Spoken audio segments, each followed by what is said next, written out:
اللہ الرحمن الرحیم۔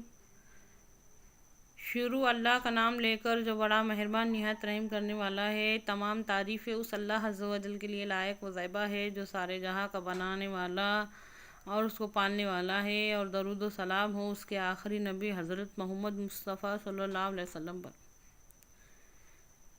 اللہ رحم کرے، اللہ رحم کرے۔ بڑے دکھ کی یعنی بڑے افسوس کی بات ہے، بڑے صدمے کی بات ہے۔ قرآن پاک پوری دنیا کی وہ واحد کتاب ہے، قرآن پاک پوری دنیا کی وہ واحد کتاب ہے جس کو سب سے زیادہ نظر انداز کیا جاتا ہے۔ دنیا کی کوئی کتاب اس سے زیادہ نظر انداز نہیں کی جاتی۔ اللہ کے واسطے بات کو سمجھنے کی کوشش کرو، اس کی باریکی میں غور کرنے کی کوشش کرو۔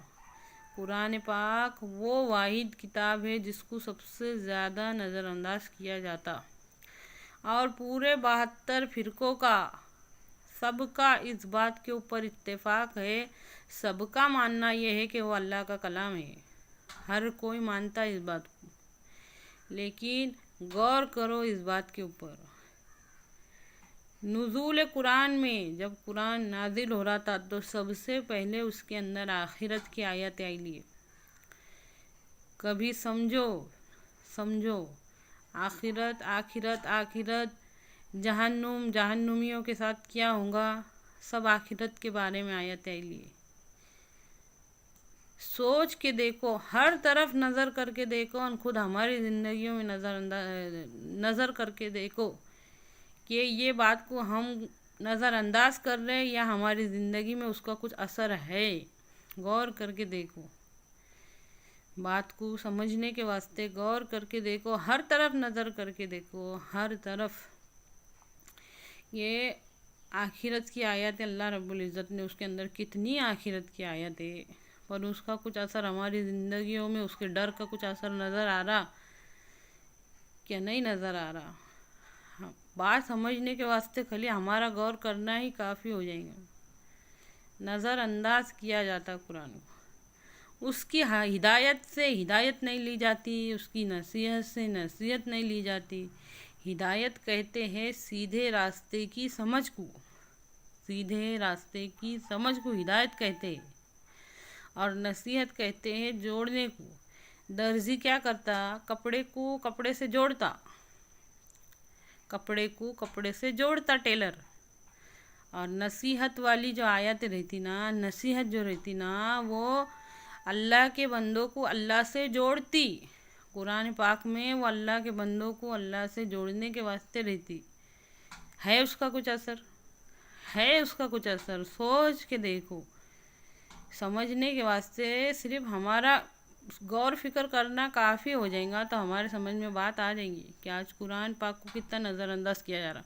سارے کے سارے فرقے اس بات کو مانتے، پوری امت مسلمہ کا ہر فرد اس بات کو مانتا کہ وہ اللہ کا کلام ہے۔